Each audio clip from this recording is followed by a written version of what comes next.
ಹಿಂಸೆಯಿಂದ ಈ ಒಂದು ಪ್ರಪಂಚದಲ್ಲಿ ಯಾರನ್ನ ಬೇಕಾದರೂ ಸಹ ಗೆಲ್ಲಬಹುದು ಅಂತ. ಹಾಯ್ ನಮಸ್ಕಾರ, ನಾನಂದನ್. ನೀವು ನೋಡ್ತಾ ಇದ್ದೀರಾ ನಮ್ದು ಏನೋ ಮಿಸ್ಟ. ಸ್ನೇಹಿತರೆ, ಅಡಾಲ್ಫ್ ಹಿಟ್ಲರ್ ಕ್ರೂರತನಕ್ಕೆ ಮತ್ತೊಂದು ಮುಖ ಅಂತಿದ್ರೆ ಅದು ಹಿಟ್ಲರ್ದಂತ ಕೆಲವರು ವಾದ. ಇನ್ನು ಕೆಲವರ ಪ್ರಕಾರ ಇವನು ಒಬ್ಬ ಮಹಾನ್ ದೇಶಭಕ್ತ, ತನ್ನ ದೇಶಕ್ಕಾಗಿ ಏನು ಬೇಕಾದರೂ ಮಾಡೋದಕ್ಕೆ ಸದಾಕಾಲ ಸಿದ್ಧನಿರ್ತಾನೆ ಅಂತ. ಹಾಗಾದರೆ ಎಂದೂ ಕೂಡ ಮಾಂಸಾಹಾರ ಸೇವನೆ ಮಾಡದ ಹಿಟ್ಲರ್ 60 ಲಕ್ಷಕ್ಕಿಂತ ಅಧಿಕ ಜನರ ಸಾವಿಗೆ ಕಾರಣನಾಗಿದ್ರು ಏಕೆ? ಹಾಗೆ ಸ್ವಂತ ದೇಶದವರನ್ನೇ ದ್ವೇಷ ಮಾಡ್ತಿದ್ದ ಈ ಹಿಟ್ಲರ್ಗೆ ಭಾರತೀಯರ ಮೇಲೆ ಯಾಕೆ ಅಷ್ಟೊಂದು ಪ್ರೀತಿ? ತನ್ನ ವಾಕ್ಚಾತುರ್ಯದಿಂದ ತನ್ನ ದೇಶದ ಜನರನ್ನ ಕಂಟ್ರೋಲ್ಗೆ ತೆಗೆದುಕೊಳ್ತಿದ್ದ ಹಿಟ್ಲರ್ ತನ್ನ ಕೊನೆಯ ದಿನದಲ್ಲಿ ಆತ್ಮಹತ್ಯೆಯನ್ನ ಮಾಡಿಕೊಂಡಿದ್ದಾದರೂ ಹೇಗೆ? ಹಾಗಾದ್ರೆ ನಿಜವಾಗ್ಲೂ ಹಿಟ್ಲರ್ ಒಬ್ಬ ಅಪ್ರತಿಮ ದೇಶಭಕ್ತನ ಅಥವಾ ನಿರಂಕುಶಾಧಿಕಾರಿನ? ಹಾಗಾದ್ರೆ ಇವತ್ತಿನ ನಾವು ವಿಡಿಯೋದಲ್ಲಿ ನಿಮ್ಮ ಎಲ್ಲ ಪ್ರಶ್ನೆಗಳಿಗೆ ಉತ್ತರ ಕೊಡ್ತಕ್ಕಂಥ ಒಂದು ಸಣ್ಣ ಪ್ರಯತ್ನ ಮಾಡ್ತಾ ಇದ್ದೀನಿ. ಹಾಗೆ ಈ ಒಂದು ಸಣ್ಣ ಪ್ರಯತ್ನಕ್ಕೆ ಸದಾಕಾಲ ನಿಮ್ಮ ಬೆಂಬಲ ಇರಲಿ ಅಂತ ಆಶಿಸುತ್ತಾ, ಸ್ನೇಹಿತರೆ, ಈ ಒಂದು ವಿಡಿಯೋ ಶುರು ಮಾಡೋದಕ್ಕಿಂತ ಮುಂಚೆ ಒಂದು ಸ್ಮಾಲ್ ರಿಕ್ವೆಸ್ಟ್ ಇದೆ.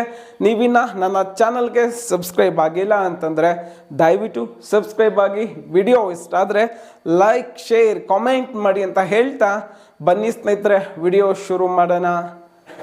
ಹಲವಾರು ಜನರ ಪ್ರಕಾರ ಹಿಟ್ಲರ್ ಒಬ್ಬ ಸರ್ವಾಧಿಕಾರಿ ಹಾಗೆ ನಿರಂಕುಶಾಧಿಕಾರಿ. ಆದರೆ ಜರ್ಮನ್ನರ ಪ್ರಕಾರ ಈತ ಒಬ್ಬ ಅದ್ಭುತ ದೇಶ ಪ್ರೇಮಿ ಹಾಗೆ ಮಹಾನ್ ನಾಯಕ. ತನ್ನ ದೇಶಕ್ಕಾಗಿ ತನ್ನ ಸರ್ವಸ್ವವನ್ನೇ ತ್ಯಾಗ ಮಾಡಿದ ಮಹಾನ್ ವೀರ. ಹಾಗಾದರೆ ಯಾರು ಈ ಹಿಟ್ಲರ್? ಇವರ ತಂದೆ ತಾಯಿಗಳು ಯಾರು? ಹಾಗಾದರೆ ಹಿಟ್ಲರ್ನ ಮೂಲ ದೇಶ ಯಾವುದು ಅನ್ನೋ ವಿಚಾರಗಳ ಬಗ್ಗೆ ನಾವು ನೋಡೋದಾದರೆ, ಹಿಟ್ಲರ್ ಹುಟ್ಟಿದ್ದು 1889 ಏಪ್ರಿಲ್ 20 ಆಸ್ಟ್ರಿಯಾದ ಪಶ್ಚಿಮ ಭಾಗದಲ್ಲಿ ಇವರ ಜನನ ಆಗುತ್ತೆ. ಹಿಟ್ಲರ್ ತಂದೆ ಅಲಾನ್ಸೋ ಹಿಟ್ಲರ್ ಆಸ್ಟ್ರಿಯಾದಲ್ಲಿ ಒಬ್ಬ ಸಿವಿಲ್ ಸರ್ವೆಂಟ್ ಆಗಿ ಕೆಲಸ ಮಾಡ್ತಾ ಇರ್ತಾರೆ. ಹಾಗೆ ಹಿಟ್ಲರ್ನ ತಾಯಿ ಕ್ಲಾರಾ ಹಿಟ್ಲರ್. ಹಿಟ್ಲರ್ಗೆ 3 ವರ್ಷ ಇರಬೇಕಾದ್ರೆ ತನ್ನ ಕುಟುಂಬ ಸಮೇತ ಜರ್ಮನಿಗೆ ವಲಸೆ ಬರ್ತಾರೆ. ವಲಸೆ ಬಂದ ನಂತರ ಹಿಟ್ಲರ್ ಜೀವನದಲ್ಲಿ ಒಂದು ಹೊಸ ಅಧ್ಯಾಯ ಅನ್ನೋದು ಶುರುವಾಗುತ್ತೆ.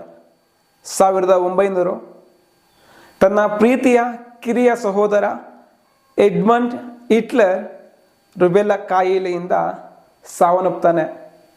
ನಂತರ 1903ರಲ್ಲಿ ಹಿಟ್ಲರ್ನ ತಂದೆ ಅಲಾನ್ಸೋ ಹಿಟ್ಲರ್ ಕುಡಿದು ಸಾವನ್ನಪ್ತಾನೆ.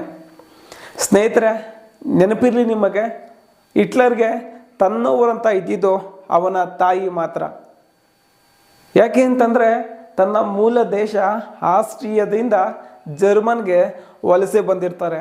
ತಾನು, ತನ್ನವರು, ತನ್ನ ಕುಟುಂಬ, ತನ್ನ ಮನೆತನ ಅಂತ ಯಾವುದೂ ಸಹ ಹಿಟ್ಲರ್ಗೆ ಇರೋದಿಲ್ಲ. ತಾನು ಬದುಕೋದಕ್ಕೆ ಆಸ್ಟ್ರಿಯಾ ನೀಡಿದ ಈ ಒಂದು ಜರ್ಮನಿಗಾಗಿ ಏನನ್ನಾದರೂ ಮಾಡಬೇಕು ಅಂತ ಚಿಕ್ಕ ಮಗು ಇರಬೇಕಾದ್ರೇ ಅವನ ಮನಸ್ಸಿನಲ್ಲಿ ಆ ಒಂದು ಭಾವನೆ ಬೀಳ್ತಾ ಇರುತ್ತೆ. ಈ ಒಂದು ಘಟನೆಯ ನಂತರ ಹಿಟ್ಲರ್ ಜೀವನದಲ್ಲಿ ಅನೇಕ ರೀತಿಯ ಏರಿಳಿತಗಳನ್ನು ನಾವು ನೋಡ್ಬೋದು.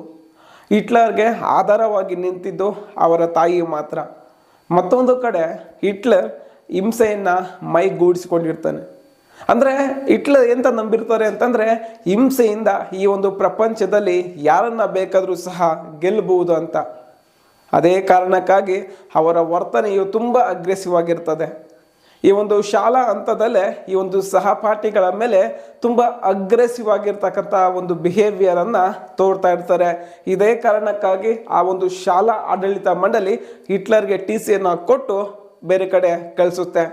ನಂತರ ಈ ಒಂದು ಪ್ರೌಢಶಾಲೆಗೆ ತನ್ನ ಮನೆಯ ಸಮೀಪದಲ್ಲಿ ಇರ್ತಕ್ಕಂಥ ಶಾಲೆಗೆ ದಾಖಲಾಗ್ತಾರೆ.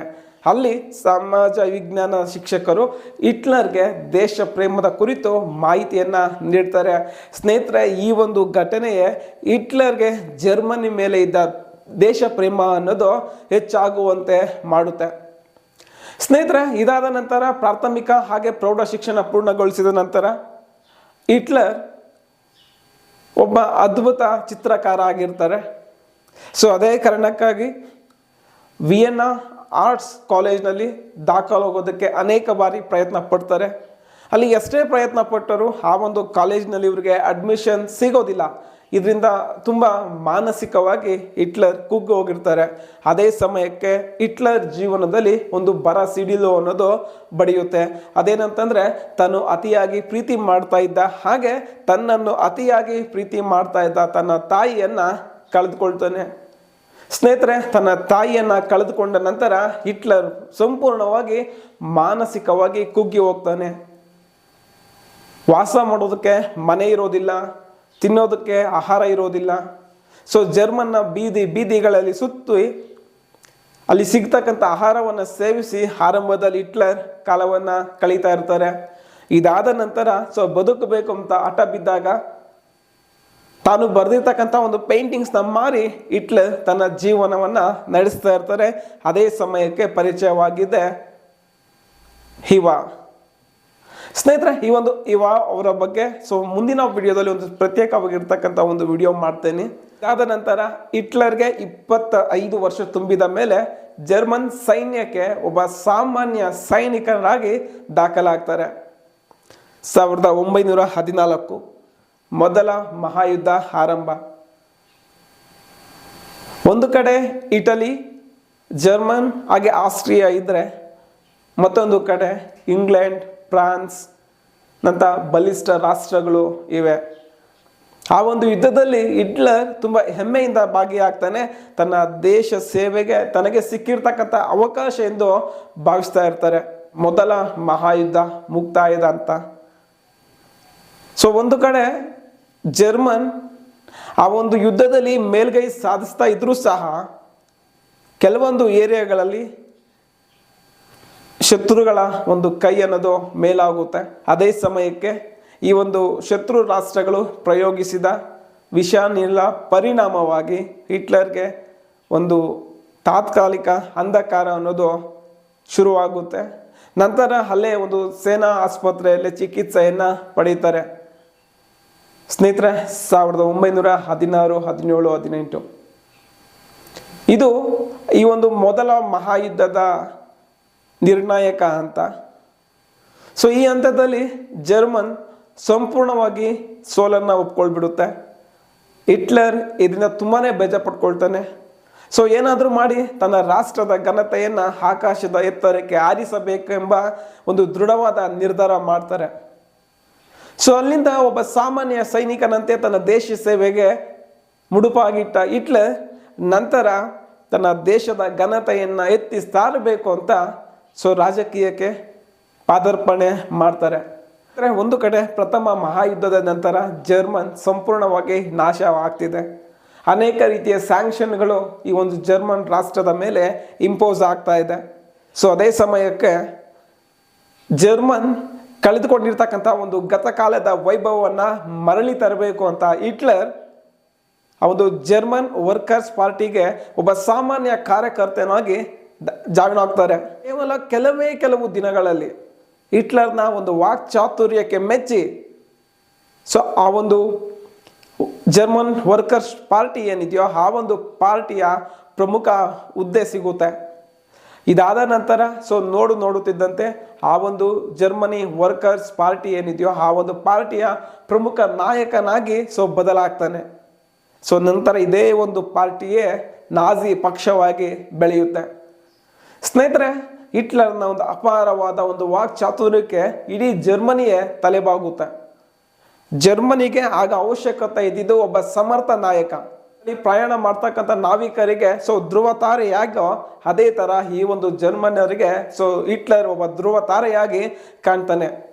ಮುಂಬರುವ ಚುನಾವಣೆಯಲ್ಲಿ ಹಿಟ್ಲರ್ ಒಂದು ಅಭೂತಪೂರ್ವ ಜಯವನ್ನು ದಾಖಲಿಸಿ ಚಾನ್ಸಲರ್ ಆಗಿ ನೇಮಕಗೊಳ್ತಾರೆ. ಕಾಲಕ್ರಮೇಣ ಆ ಒಂದು ಜರ್ಮನ್ ರಾಷ್ಟ್ರದ ಒಂದು ಸಂವಿಧಾನವನ್ನ ಬದಲಾಯಿಸಿ ಹಾಗೆ ಈ ಒಂದು ಮಾಧ್ಯಮಗಳಿಗೆ ಇರ್ತಕ್ಕಂಥ ಒಂದು ರೈಟ್ಸ್ ಆಫ್ ಸ್ಪೀಕ್ಸ್ ಅನ್ನ ಬ್ಯಾನ್ ಮಾಡ್ತಾನೆ. ಅದೇ ರೀತಿಯಾಗಿ ಆ ಒಂದು ರಾಷ್ಟ್ರದ ಸಂಪೂರ್ಣ ಅಧಿಕಾರವನ್ನೆಲ್ಲ ತನ್ನ ಬಳಿಯೇ ಇಟ್ಕೊಂಡಿರ್ತಾನೆ. ಸ್ನೇಹಿತರೆ, ನೋಡುತ್ತಿದ್ದಂತೆ ಹಿಟ್ಲರ್ ಜರ್ಮನಿಯ ಸರ್ವಾಧಿಕಾರಿ ಆಗ್ತಾನೆ. ತನ್ನ ಅದ್ಭುತವಾದ ವಾಕ್ಚಾತುರ್ಯಕ್ಕೆ ಇಡೀ ಜರ್ಮನ್ನರು ಒಮ್ಮೆಲೆ ತಲೆಬಾಗುವಂತೆ ಮಾಡ್ತಾರೆ. ಸ್ನೇಹಿತರೆ, ಇದಾದ ನಂತರ ಮೊದಲ ಮಹಾಯುದ್ಧದಲ್ಲಿ ಜರ್ಮನಿಗೆ ಆಗಿರ್ತಕ್ಕಂಥ ಒಂದು ಸೇಡನ್ನ ತೀರಿಸ್ಕೊಳ್ಬೇಕು ಅಂತ ಒಂದು ಇದರಲ್ಲಿ ಆಸ್ಟ್ರಿಯಾ, ಜರ್ಮನಿ, ಜಪಾನ್ ಇಂತಹ ಪ್ರಬಲವಾದ ರಾಷ್ಟ್ರಗಳು ಇರುತ್ತೆ.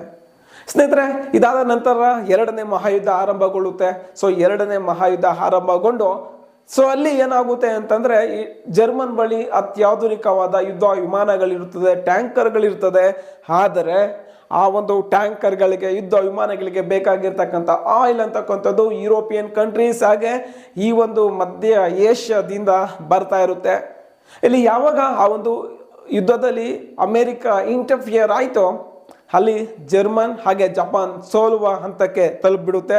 ಈ ಒಂದು ಜಪಾನ್ ನಗರಗಳಾದ ಹಿರೋಶಿಮಾ ಮತ್ತೆ ನಾಗಸಾಕಿಯ ಮೇಲೆ ಅಣುಬಾಂಬನ್ನ ಹಾಕ್ತಾರೆ. ಮತ್ತೊಂದು ಕಡೆ ಆ ಯುದ್ಧದಲ್ಲಿ ಜರ್ಮನ್ ಸಂಪೂರ್ಣವಾಗಿ ಸೋಲನ್ನು ಒಪ್ಕೊಳ್ತಕ್ಕಂಥ ಸನ್ನಿವೇಶ ನಿರ್ಮಾಣ ಆಗುತ್ತೆ. ಆಗ ಹಿಟ್ಲರ್ ಒಮ್ಮೆ ಯೋಚನೆ ಮಾಡ್ತಾರೆ, ತಾನು ಬದುಕಿದ್ರೆ ತನ್ನನ್ನು ಹಿಡಿದು ಶತ್ರುಗಳು ಚಿತ್ರಹಿಂಸೆ ಕೊಟ್ಟು ಸಾಯಿಸ್ತಾರೆ ಅಂದ್ಬಿಟ್ಟು ತನ್ನ ಕಡೆಯ ದಿನದಲ್ಲಿ ಅಂದರೆ ಏಪ್ರಿಲ್ 30, 1944 ಆತ್ಮಹತ್ಯೆಯನ್ನು ಮಾಡ್ಕೊಳ್ತಾನೆ. ಸ್ನೇಹಿತರೆ, ಈ ಒಂದು ಘಟನೆ ಇತಿಹಾಸದ ಪುಟಗಳಲ್ಲಿ ಒಂದು ಪ್ರತ್ಯೇಕವಾಗಿರ್ತಕ್ಕಂಥ ಒಂದು ಸ್ಥಾನಮಾನವನ್ನು ಗಳಿಸ್ಕೊಂಡಿರುತ್ತೆ. ಯಾಕೆ ಅಂತಂದರೆ, ಹಿಟ್ಲರ್ ಹೊರಗಿನ ರಾಷ್ಟ್ರಗಳಿಗೆ ಸರ್ವಾಧಿಕಾರಿ ಆಗಿರ್ಬೋದು, ನಿರಂಕುಶ ಅಧಿಕಾರಿ ಆಗಿರ್ಬೋದು. ಆದರೆ ಜರ್ಮನ್ನರ ಪಾಲಿಗೆ ಒಬ್ಬ ಅದ್ಭುತ ನಾಯಕ, ಹಾಗೆ ಧ್ರುವ ತಾರೆ ಅಂತ ತುಂಬ ಜನ ಹೇಳ್ತಾ ಹೋಗ್ತಾರೆ. ಸ್ನೇಹಿತರೆ, ಅಲ್ಲಿಗೆ ಏಪ್ರಿಲ್ 30, 1944 ಮಧ್ಯಾಹ್ನ 3:30 ಸುಮಾರಿಗೆ ತನ್ನ ಬಳಿ ಇದ್ದ ಬಂದೂಕಿಂದ ತಾನೇ ಆತ್ಮಹತ್ಯೆ ಮಾಡಿಕೊಂಡು ತನ್ನ ಪ್ರಾಣವನ್ನು ಬಿಡ್ತಾರೆ ಈ ಹಿಟ್ಲರ್. ಸ್ನೇಹಿತರೆ, ಈ ಒಂದು ವಿಡಿಯೋ ಹಿಟ್ಲರ್ ಅವರ ಬಗ್ಗೆ ಇರ್ತಕ್ಕಂಥ ಒಂದು ಸಣ್ಣ ಮಾಹಿತಿ. ಮುಂದಿನ ವಿಡಿಯೋದಲ್ಲಿ ಹಿಟ್ಲರ್ ಅವರ ಒಂದು ಪ್ರೀತಿಯ ಬಗ್ಗೆ ತಿಳಿಸ್ಕೊಡ್ತಕ್ಕಂಥ ಒಂದು ಕೆಲಸ ಮಾಡ್ತಾ ಇದ್ದೀನಿ. ಆ ವಿಡಿಯೋ ಬೇಕು ಅಂತಂದರೆ ದಯವಿಟ್ಟು ಸಬ್ಸ್ಕ್ರೈಬ್ ಆಗಿ. ಇಷ್ಟೊತ್ತು ವಿಡಿಯೋ ನೋಡೋದಕ್ಕೆ ಧನ್ಯವಾದಗಳು. Thank you.